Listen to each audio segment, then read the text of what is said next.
students, I hope that you are very well in your homes.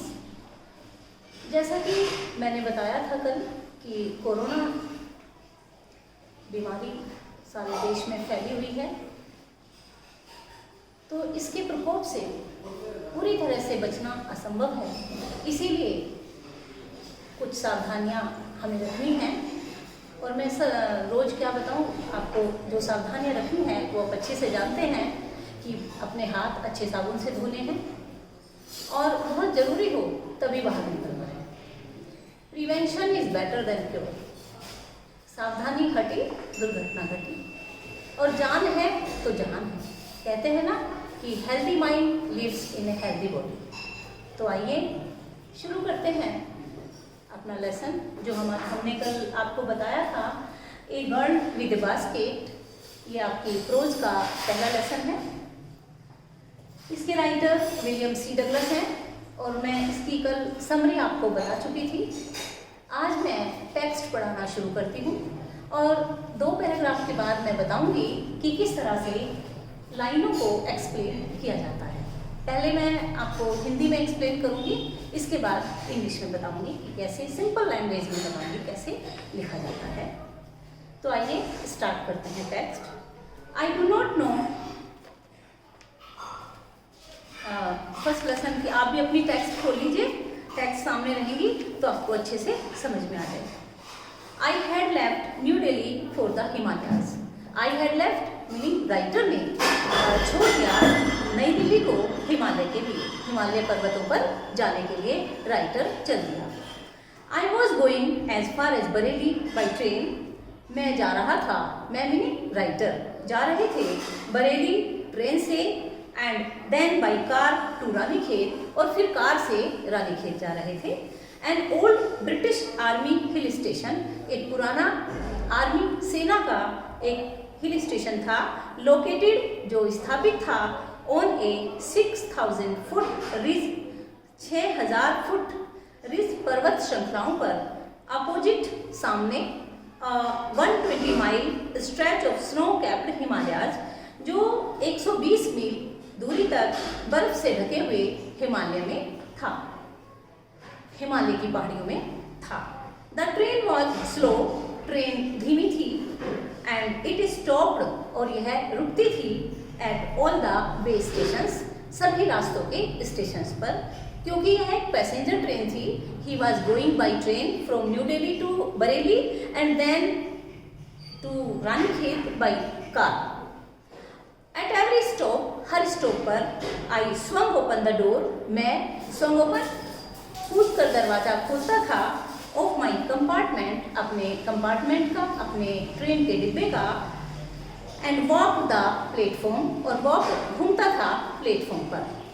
It means in these lines the writer describes his journey, starting of journey, how he was going by train from new Delhi to Bareilly, because he was going to Ranikhet via Bareilly. Bareilly बीच में पड़ता था, जैसे हमें मान लिया दिल्ली जाना होता है तो बीच में हमें मेरठ पड़ जाए, बड़ा एक सेंटर, और हर स्टेशन पर राइटर दरवाज़ा खोलता था अपने, जब भी ट्रेन रुकती थी तो कंपार्टमेंट का वो दरवाज़ा खोलता था और तुरंत ही वो प्लेटफॉर्म पर आता था।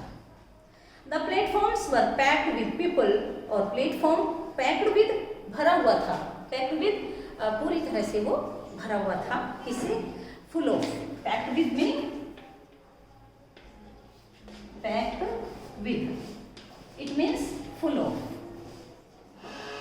फुल ऑफ, वह भरा हुआ था किससे, लोगों से।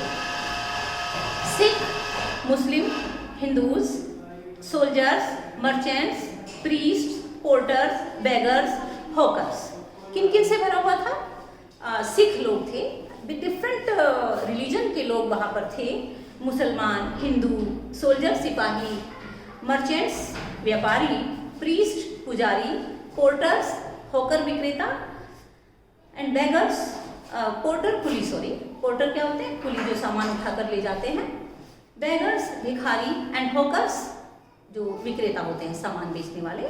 ऑलमोस्ट एवरीवन वॉज बेयरफुट, लगभग हर व्यक्ति नंगे पैर था and dressed in loose white garments, और सब के सब लूज ढीले वाइट सफ़ेद रंग के गारमेंट कपड़े पहने हुए थे। आई वुड आस्क, और मैं पूछता था एटलीस्ट 3 पीपल, 3 लोगों से, बिफोर आई कुड फाइंड, इससे पहले कि मैं पाता वन ऐसे व्यक्ति को हु स्पोक इंग्लिश, जो इंग्लिश बोल सकता था। We would talk world affairs, हम बातें करते थे संसार के मामलों पर, एंड एवरी मेजर टॉपिक, हर बड़े टॉपिक, हर बड़े विषय पर हम बातें करते थे। The news of the day produced, और जो भी उस दिन की उस खबर होती थी, हम उन सब न्यूज़ पर, खबरों पर बातें करते थे। इन दिस वे, इस तरह से, I was trying to get a feel of the pulse of the nation, मैं कोशिश कर रहा था to get a feel of the pulse, ये एक ईडियम है आपका, कि मैं एग्जैक्ट फीलिंग को जानने की कोशिश कर रहा था नेशन, राष्ट्र की, भारत के बारे में जानना चाहता था राइटर। चेकिंग ओपिनियन, और वह चेक कर रहा था ओपिनियन, विचारधाराओं को, अगेंस्ट ऑफिशियल एटीट्यूड्स, जो हमारे सरकारी दृष्टिकोण थे, एंड रिपोर्ट्स थी जो, उन सबको राइटर चेक कर रहा था। तो अभी मैं आपको इसी पैराग्राफ के बारे में थोड़ा बताऊंगी, क्योंकि ये जो पैराग्राफ है, the platforms and dash dash dash reports, मैं अभी ये बता चुकी हूँ आपको। इसके लिए आप सबसे पहले ये पैराग्राफ पढ़ेंगे, और आप पढ़ते ही समझ जाएंगे कि ये किस लेसन का है और किस राइटर के द्वारा लिखा गया है। तो आप सबसे पहले जब ये आप पढ़ेंगे, तो आप सबसे पहले इसमें क्या करेंगे, पहले आप इस तरह से हेडिंग डालेंगे एक्सप्लेनेशन का ब्लैक पेन से, फिर आप फर्स्ट वर्ड लिखेंगे, इसके बाद एंड का वर्ड लिखेंगे, इस तरह से। फिर आप रेफरेंस शुरू करेंगे, जैसे हिंदी में संदर्भ लिखते हैं आप, कि प्रस्तुत पंक्तियां हमारी पाठ्य पुस्तक से ली गई हैं, इसी तरह से आप लैंग्वेज एक ही बना लेंगे। These lines have been taken,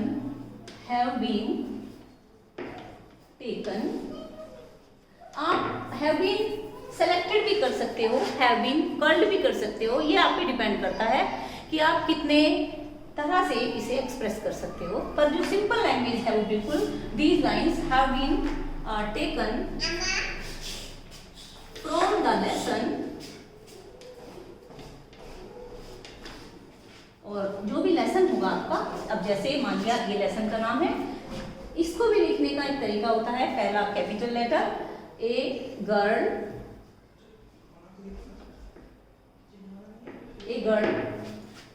with a basket,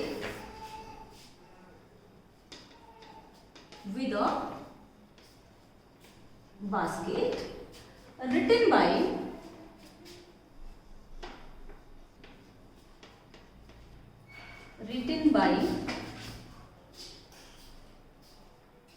William C. Douglas, written by William C. Douglas. आप इसमें इसको अंडरलाइन भी कर सकते हो लेसन के नाम को, और राइटर के नाम को भी आप अंडरलाइन कर सकते हो, या आप इसमें इनको ब्लैक पेन से दिखा सकते हैं। ये रेफरेंस की जो लैंग्वेज है वो हर लेसन में, हर पोएम में भी इसमें प्रोज में भी सेम रहेगी। दीज लाइन्स, ये पंक्तियां हैव बीन टेकन, ली गई हैं फ्रॉम द लेसन से। A girl with the basket, आपको याद है, वैसे भी मैंने लिख दिया ऊपर। Written by William C Douglas, जो विलियम सी डगलस के द्वारा लिखी गई है। इसके बाद ये फर्स्ट आपका जो हो गया हेडिंग, इसके बाद आप लिखेंगे कॉन्टेक्स्ट। कॉन्टेक्स्ट का मतलब है प्रसंग। प्रसंग कैसे लिखा जाता है कि इन लाइनों में राइटर या कवि जो भी है क्या कहना चाहता है। तो जैसे मैंने पैराग्राफ पढ़ा है आपको, द प्लेटफॉर्म्स, तो समझ जाना कि in these lines writer describes the scene of railway station, what he saw on the railway station, यही उसने इसमें बताया है। तो in these lines the writer describes the people of different caste और रिलीजन ऑन द प्लेटफॉर्म। इसके बाद आप एक्सप्लेन करेंगे, एक्सप्लेनेशन का हेडिंग डाल देंगे। मैं वो पूरा आपको लिख के बता दूंगी एक मॉडल के रूप में। आज मैं इतना ही आपको पढ़ूंगी, इसके बाद आपको बाकी के पैराग्राफ पढ़ाऊंगी, वो मैं आपको दूसरी वीडियो में दूंगी। तो